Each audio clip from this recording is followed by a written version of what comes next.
Well, good morning, everybody from Michigan again. I haven't been on in a while, and so I thought I'd do an update. I've been very, very busy cleaning up my yard for winter, mowing, picking up leaves, cutting back things, putting chairs and stuff away and pots away. So as you might see, things look a little different in my backyard. Got rid of some of my planters that I had here and here, and trying to consolidate some stuff that I want to bring in, spraying stuff. So I'm going to go out and I'm going to show you my fig tree forest and show you how I've progressed on the process of bringing them into my garage, which I'm going to hold off maybe 2 more weekends. I'm watching the weather very carefully. So like here's one of my pots as well. I'm going to go back out there and show you how my big garden is looking. So let's head on out that way. We've had about, I think, let me see, was it 3 frosts and 3 freezes so far? And all my fig trees are hardening off really good. I pruned quite a few back. I got to prune more, but I'm waiting on figs to see if they ripen. They do ripen in the cold. They just take a lot longer, and I think they're not as tasty, but I've been surprised. I've had a lot of actually really tasty ones. See, I have a couple more here on my Rango, right there and there. I'm waiting on those. Let's see if this one's better. Nope, still hard. I got some on my Brosa Rosso still. As you can, I don't know if you can remember, but I cut quite a few branches on it already. So right here and here and there and here I cut off, hoping that the node, looking at this node, it looks like the branch is going to take off on this side. I always try to see which way the node is facing. See how this one's inward? I try to always cut so the branch will go out, so I don't have like cross branching inside of a tree. So I always try to look at that. Not all the time does it work. Sometimes I'll do one above because it will die back, and then you'll have like, this will die back and then you're stuck with this one. But this one does face out a little bit this way. So if this does die back and doesn't grow this way, I still have this node as well. I sprayed them.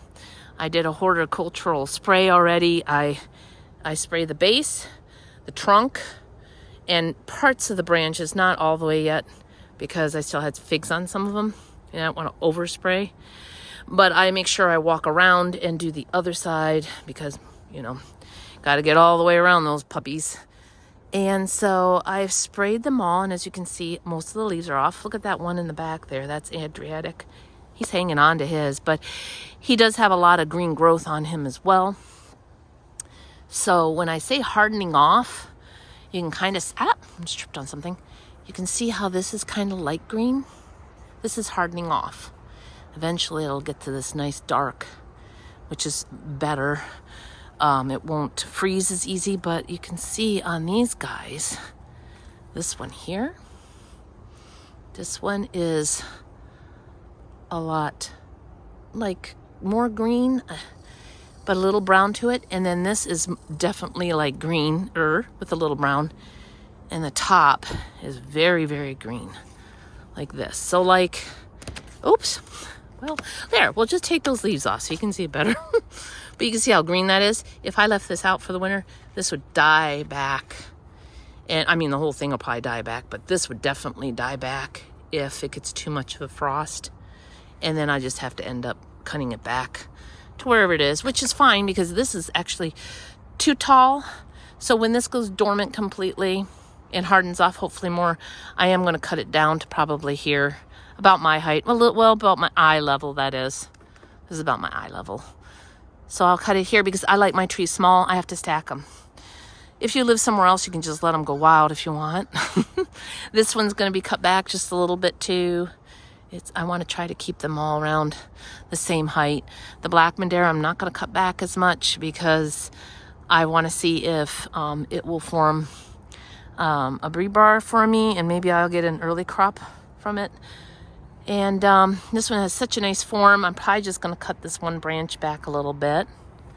So anyway, I have blown the leaves out of this section twice, and it looks really nice and clean right now. It's very nice. They are all disconnected. All the hoses are disconnected, so I did that a while back. So now I'm hand watering if need be, which in the fall they don't seem to need as much, but see, it's just kind of, they're just kind of laying there. They're not, the stakes are all put away in the greenhouse for next year. And that's about how it's going. I planted some garlic. I'm cutting back slowly my raspberries, and I have to remember this next year that my raspberry patch, see how I have a nice big section here. If I can't seem to wrangle these guys in better, I'm gonna have to move my fig trees, I think, one more step back and maybe make the center just a little bit skinnier. I really would love to keep about this much or more. I don't want to go out there in my lawn anymore. I love looking at my lawn all the way to the back of my yard. So that's one of the reasons I haven't tried to make more room for these. We're planning on cutting this tree down and this tree down.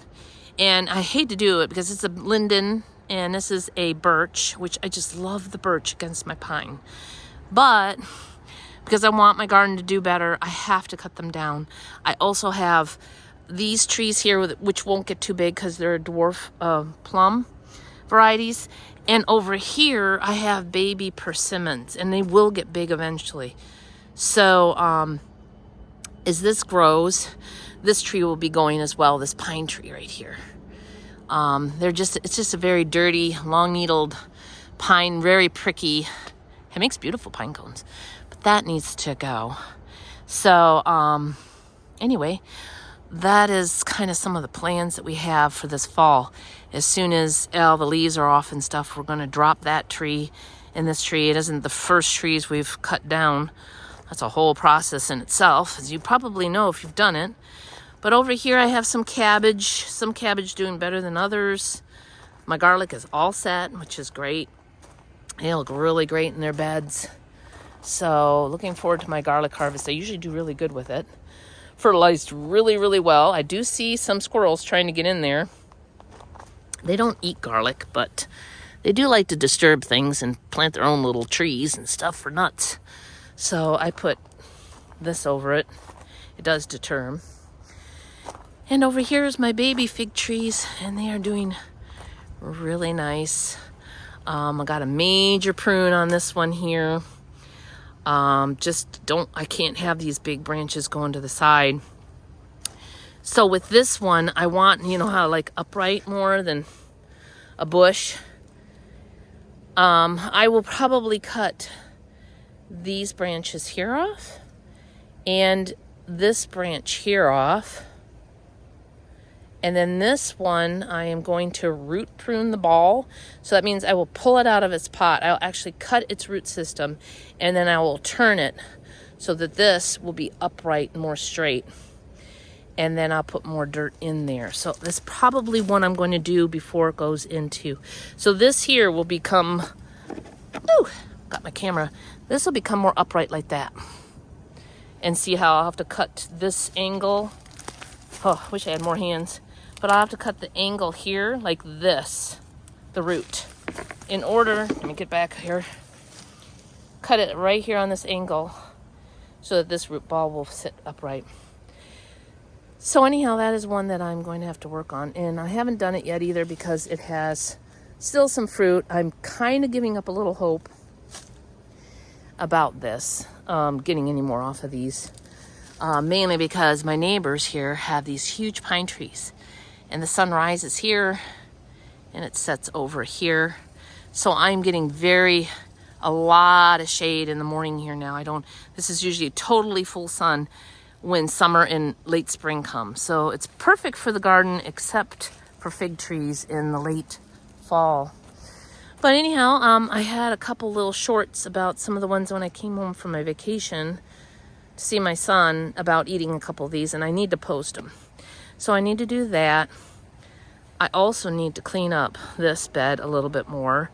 This is my pawpaw tree, and over here's a little baby pawpaw. It's got a lot of its leaves off already. And they bloom beautiful, but I didn't get one off of them. So next year I'm going to hand pollinate these 2 trees. And then someone had asked me on one of my shorts about my kiwi vine. If you look from here, let me see if I can zoom in. Okay, there's my kiwi vine on this trellis. When I planted it, I didn't have very big trees at the time. We're talking 28 years ago, long time. I built the trellis and I put a wisteria on it, and the wisteria was doing pretty good. And then this tree here started to grow. This is a crabapple. And then my dad got me 2 locust trees, and they were supposed to be smaller locust trees.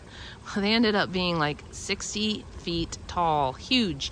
So we had one right here that grew, and one right here that grew. Am I pointing in the right place? Yeah, right there. And it was just towering. It was almost as big as the pine trees. And it was just shading here and here. So when the sun rose, it didn't get much sun. And the kiwi needs full sun. So since we have these 2 trees here taken out, it's getting a lot more sun. And I have tons of kiwi.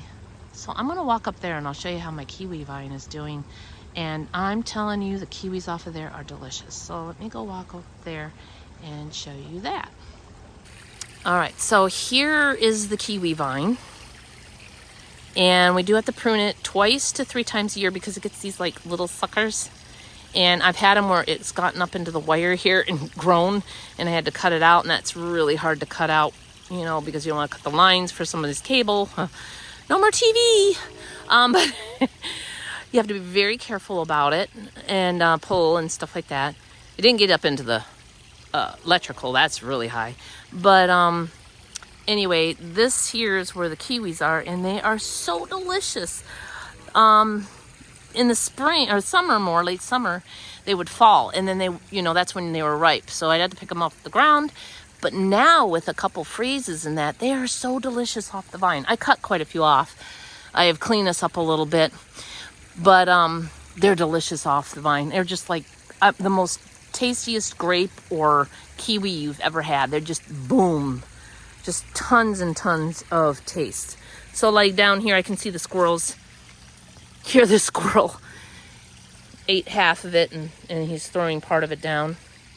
So, but sometimes they'll fall, and you'll get a full piece. Oh, nope, see, this is squirrel. The squirrel ate the innards out. Isn't that funny? I eat the whole skin and everything. They're delicious. Anyway, so that's a little update on my kiwi vine. There's a male and a female kiwi. Someone asked me the name of the variety. All I know is it's an Arctic kiwi. Now, let me see. I had a tag here like years ago. And there it is. Let's see. Arctic kiwi, it says. Male and female. 100 pounds of kiwi after 3 years. And I plant... Oh, there's a year. I planted in 2000. Well, now you know how old this kiwi vine is. So, now I know. That was 28 years ago, but what would that be? 2000, it's 22, so 22 years ago. So anyhow, that answers that lady's question about this. It takes that many years. So 100 pounds in 3 years. Now we know. So anyhow, I thought I'd update you that. This is my Chinese wisteria. I heard that they grow clockwise here and counterclockwise down in Australia. So just like the toilets, when you flush them, they're opposite. I think that's very interesting. Anyway, and so this is, she bloomed pretty good. I have a couple of pods on her somewhere. I don't see them right now. And I do have something that made a nest up here, which I don't want. But anyway, that's about it. Oh, here they are. They're the pods from the blooms on this part here. There's another section. It didn't bloom a lot. It hasn't bloomed a lot for me. But it's getting a lot more sun now, so that helps as well. So anyhow, I'm back to the beginning here when I started out walking back there. Just wanted to give you an update how my yard looks.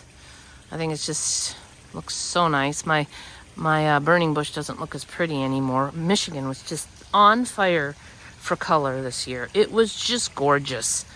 And it lasted a long time, our fall. I mean, just forever and ever. So let me go over here. See if I can see it still. Well, you can see the ginkgo tree. It's just gorgeous. And yeah, it's pretty much done its prime. Maybe I'll pop, I think I took a picture of it. I'll pop a picture up on the screen and show you how gorgeous it was. But with this color here, with this beautiful grass, which I don't know the name of this grass. I got a lot of plants from friends and trades and stuff like that. So some of the varieties they didn't know, and I don't know the varieties either. So, but this garden here is going to have a transformation next year. There's some plants in here I'm just tired of. Some plants that need to be moved in other areas. Like I was saying before, we had a really big tree here, huge tree that just shaded this, and it really played some good things in this. This is more of was a sunny garden perennial bed, and it became full shade, which then this dog would loved, but now the dog was not loving it as much, so I'm having issues. But it did produce a lot of buds again, so we'll see how that works out. Kind of rambling on. I do have a couple of bushes that I'm planning on trying to get out.